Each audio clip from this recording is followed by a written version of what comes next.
We are Michael Wood, a Ph.D. in police management and former sergeant with the Baltimore Police Department, and Ty Tate, a regular person like most of you, trying to make sense of the world we all live in. A world where what you don't know can hurt you. This is Wood and T on the POV. All right, got it. All right. So, traffic cops. What exactly is the mission statement for the traffic police? What is the goal there? It seems like they generally just kind of sit on the side of the road and wait for speeders to go past. Yeah, so this is a question that is pretty much I'm in the same boat as you are, because a lot of people don't know this, but city cops, like hood cops, we do not write traffic tickets. That is not, if you write a traffic ticket, your supervisor is going to make fun of you. If somebody came into my office and I said, "Hey, what did you do today, officer?" And they were like, "Hey, Sarge, I wrote 5 speeding tickets." I would be like, "Get out. Just get out of my office." Right? That is, I have no idea the perspective. And just today, Looked down upon? Is that it? oh, for me, it's heavily looked down upon. And I mean, maybe I'm wrong. I'm not going to argue the point. I can be totally in the wrong. Just relaying reality. I went to an event this morning, a veterans event in Mesa, and the whole ride down there were state troopers running speed traps and traffic violations at 8 a.m. on a largely abandoned highway in the 4th largest city in the entire country, because everyone is still on lockdown. They don't have jobs here. A third of our restaurants have closed. And these fools find it somehow necessary to go out and start issuing traffic tickets on largely empty highways? Man, so I'm thinking the same thing you are. What in the hell could they possibly be doing? And what in the hell is the motivation for being out here messing with the few people that have a solid job left? And you're going to issue them fines or put them in prison? What the hell are you talking about? So I often will say that I'll speak about how society needs people like me to confront and deal with violence. There's this world that we live in. There's medical issues that cause violence, so it's probably always going to be there. And I even thought to myself, well, there's probably a much clearer case of traffic, of enforcing traffic laws, because of the innocent death that results in just from car crashes. So I kind of looked at the numbers, and yeah, that doesn't really make sense either. There's the amount of homicides and the amount of car crashes are relatively equal these days. It used to be dramatically different before technology advancements, but now we're in about the same ballpark as death from violence as death from vehicles. So, well, they're not responding to violence. So what are they doing? Well, I did remember an infamous case that I heard of. And I'm going to go ahead and read that story. I'll even try to share it with you if it shares. But if nobody will have to look at the screen, because I'll just go ahead and read the whole thing. It's not long.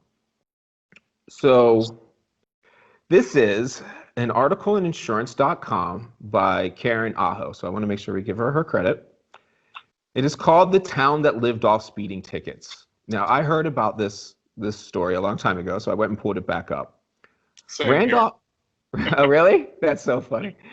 Randolph, Missouri is a tiny town with a common problem. Money is tight. To keep afloat, the Kansas City outpost apparently did what many little towns on big highways do. It came to rely on passing motorists filling its municipal coffers one traffic ticket at a time. The problem came last year when, 15 years after Missouri passed a law capping certain ticket collections at 35% of a town's revenue, the state decided to actually enforce the law.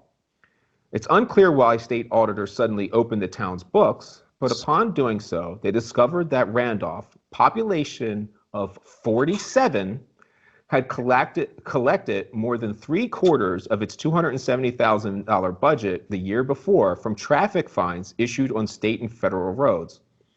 By law, money that exceeds the 35% limit must be turned over to county schools. So this is the new law that they're arguing about. An even greater chunk of change doesn't go towards any public good, city or otherwise. That's the hundreds of thousands of dollars these motorists will collectively pay to auto insurance companies, which almost always raise premiums for ticketed drivers. A driver with one speeding ticket may pay an additional 20% or more for the 3 to 6 years the ticket remains on his record, an analysis by insurance.com found. Multiple tickets could add thousands of dollars to a driver's insurance charges. With towns across the country gasping for funding in recent years, and with the situation only expected to worsen, drivers may want to proceed through all burbs with extreme caution. Individual officers may concentrate on public safety, but the data shows that departments tend to increase the number of tickets issued during hard times. One analysis even calculated an average dollar to destitution correlation. Not sure what destitution in this, I guess they're going to say the amount of money come into the amount of poverty, I assume. We'll see. A 2006 study by the Federal Reserve Bank of St. Louis found that towns increased the number of tickets issued by an average of 0.4% for every 1% decline in other revenue. So they're making up 40% of their revenue whenever they lose it through ticketing other people, usually not even residents from the town. Concerned drivers can, however, take heart in a smattering of laws intended to prevent towns from treating traffic tickets as a revenue stream. At least 3 states now limit the amount of income a town can collect from traffic tickets, according to the National Conference of State Legislators. Arkansas and Missouri cap the overall percentage of a town's budget gleaned from state and federal highways at 30% and 35% respectively. New York State prohibits a town's ticket revenue from exceeding the equivalent of $5 per resident, with any excess going to the state's general fund. Other states appear to be joining the mix. Oklahoma can strip the ticketing powers on state and federal highways from a town that generated more than 50% of its revenue from traffic fines. Vermont and Louisiana are among other states that had introduced similar legislation. So we don't need to go through the rest of it, as they just continue to point out more examples of these type of things happening.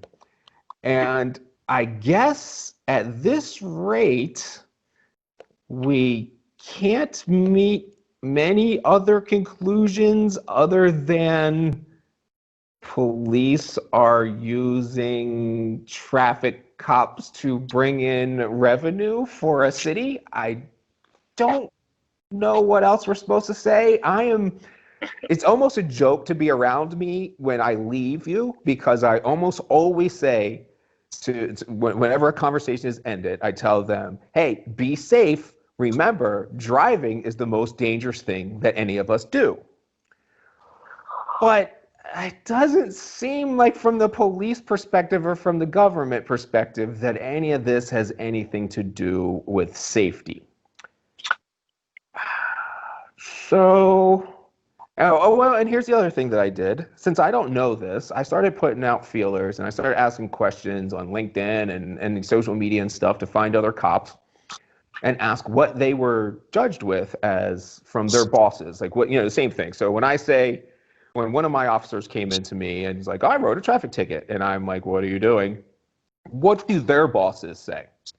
And I thought I would find something interesting, and I didn't find anything interesting. All I found is write more tickets. And that is pretty much it.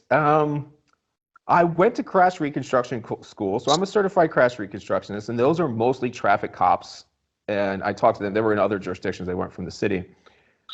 And they all seemed like good and well people, but that's what I heard them talking about is their investigations on fatal crashes, which is extremely interesting work.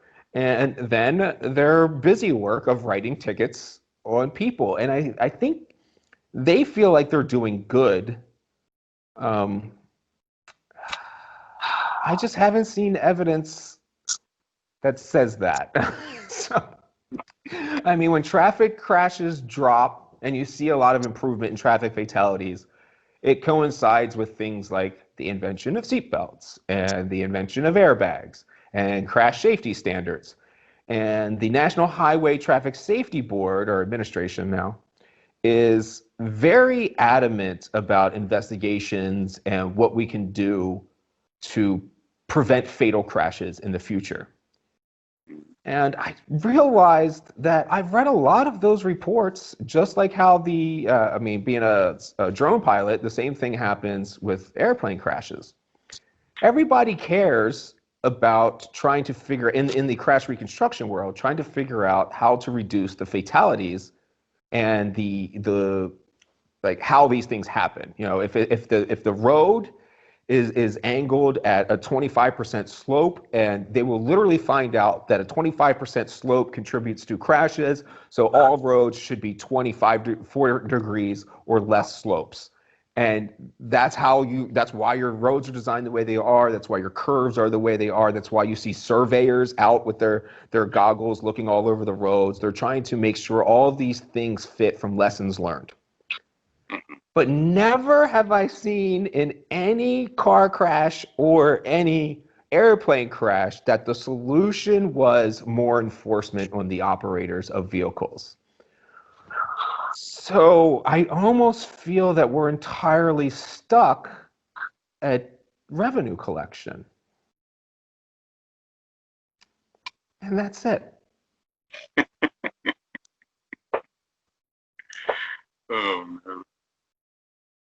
I don't know what to say about that.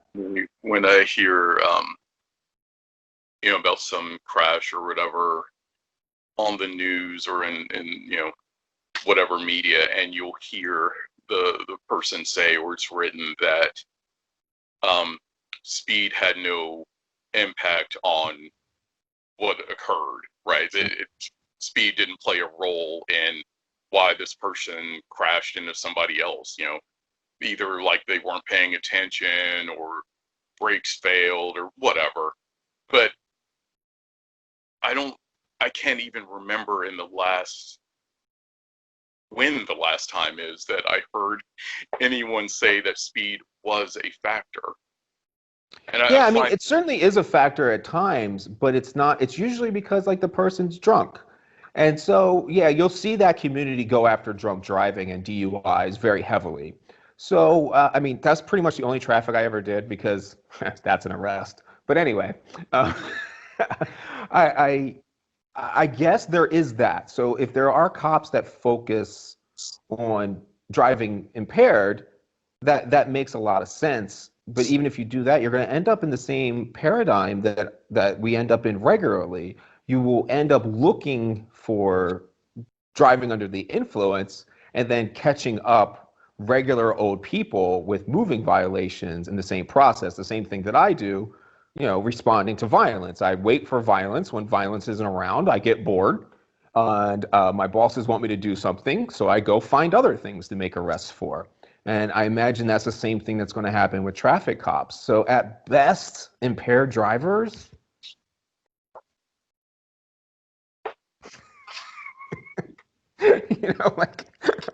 I don't know what to make of this situation. I really thought that I would find something more tangible than revenue. I think that's because there's not a whole lot else to find. Yeah, I feel like at least from the city cop perspective, we don't write tickets for people that have jobs. That's kind of like our rule. And if you're responding to violence, I mean, I know I'm biased, but I feel like that's at least a much more understandable motivation than revenue collection. I don't know if my morality should be questioned like a traffic cop's morality, that's for sure. Right, you just mentioned something actually that we didn't plan for, but I'm going to ask you about anyway. Thanks. You mentioned we don't write tickets for people who have jobs. Talk to me about that. Yeah, and by saying that, I don't mean people who are unemployed due to no fault of their own, like they're homeless people. But if you have a $25,000 car that's in nice shape and you don't have a job, I'm assuming that we are getting our revenue from sources other than what is legally prescribed.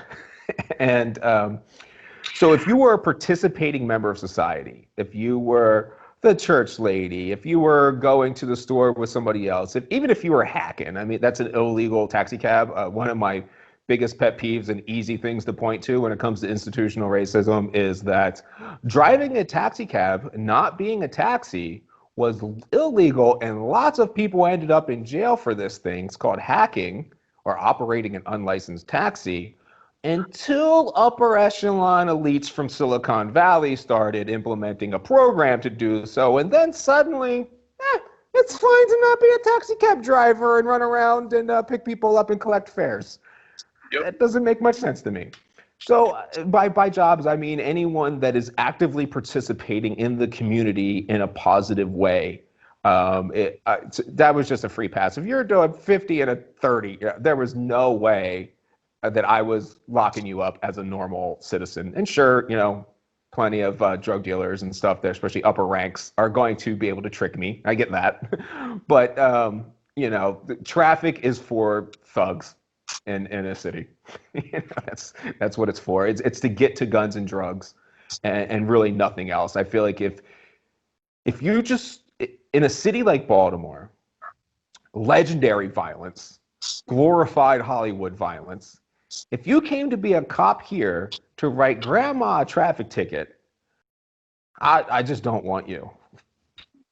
And maybe that should be the same everywhere. We should be focusing probably on violence more than anything else. If the solution is fire, we should probably at least stick to fire. We shouldn't be running around setting, things that aren't on fire. That doesn't make any sense to me. And I feel like largely collecting revenue, issuing fines, and things like that. If you're working minimum wage, the last thing I want to do is give you a $250 ticket for double parking while you ran into your mom's house. To me, that sounds ridiculous. How is that helping? I feel like when I have discussions about how police responding to violence end up conducting institutional racism, this is a very nuanced conversation, and I understand why people don't get it right away. But isn't being a tax collector very clear? And I feel like we shouldn't be using state-sanctioned violence to collect taxes. So walk me through the process. If you pull somebody over, then what is it that you're looking for that will tell you whether or not you're going to hand out a ticket or make an arrest? Okay, well, I suppose this requires a bit of behind the curtain-ness. Almost always that's a retroactive decision.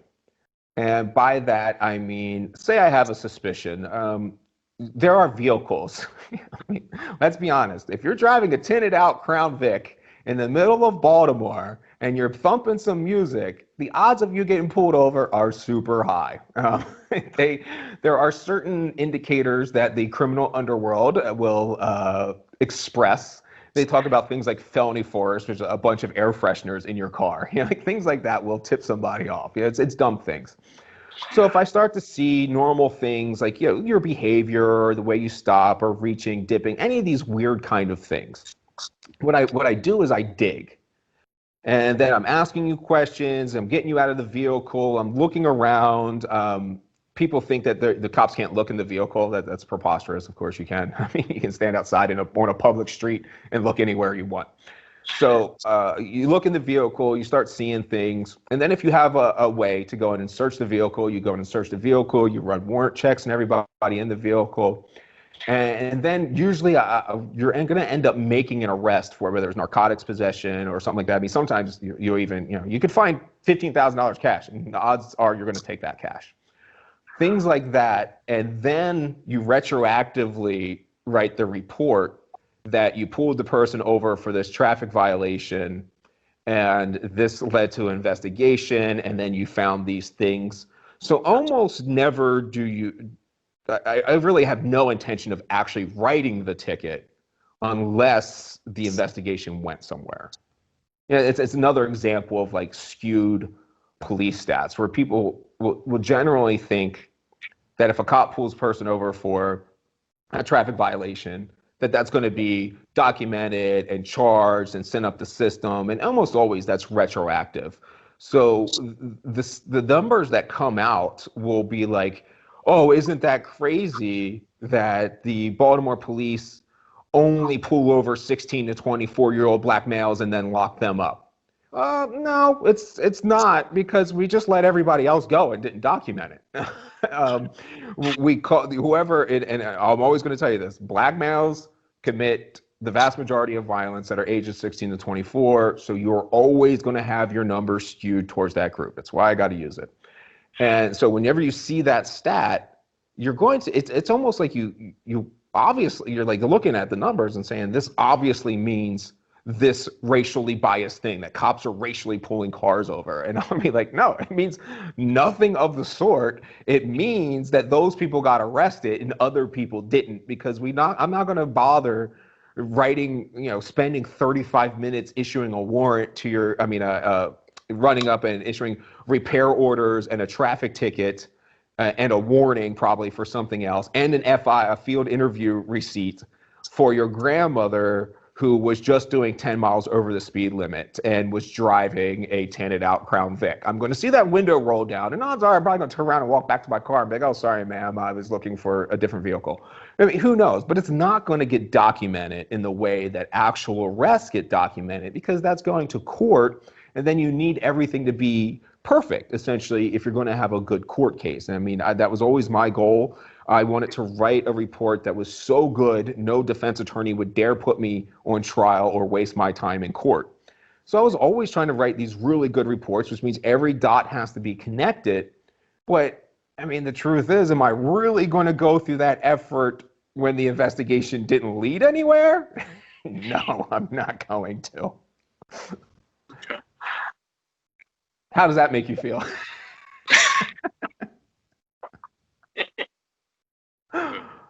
Okay, yeah. It's one of those things that when and you've mentioned The Wire several times and all, and I know you like that. Have you ever watched Homicide: Life on the Street? Man, of course. I have friends who Homicide: Life on the Street, one of the main characters was based off of one of my friends that I grew up with's father, who was a city cop too, Robert Brown. So, I mean, these are like deep in Baltimore lore. Baltimore is a very closed-in society. I mean, when the whole world of America is now into crystal meth, and Baltimore still wants nothing to do with crystal meth. We are heroin, we are murders, and we are local gangs. This shit is not going to change. We're going to have our dirt bikes, and we are going to be Baltimore. It just doesn't seem to matter what the rest of the country is doing. So what about Homicide: Life on the Street? It's a very good show. I just wanted to know if you're familiar, because I hadn't heard you mention that, and I'm a huge fan of that show. I watched it as it was on and everything at the time, and I've read Simon's book. I have it. I've read it. I don't know, over a half dozen times in its entirety. And yeah, okay, I just wanted to ask. Yeah, so I mean, I encourage everyone, if they want to understand Baltimore, and again, a lot of people will say that my view of policing is skewed because I'm from that city. But if you want to know what really goes on in Baltimore, Homicide and The Wire, man, they are, it's almost weird when I watch them, because it was like, what's Homicide in the 70s, right? Life on the Streets in the 70s, late 80s?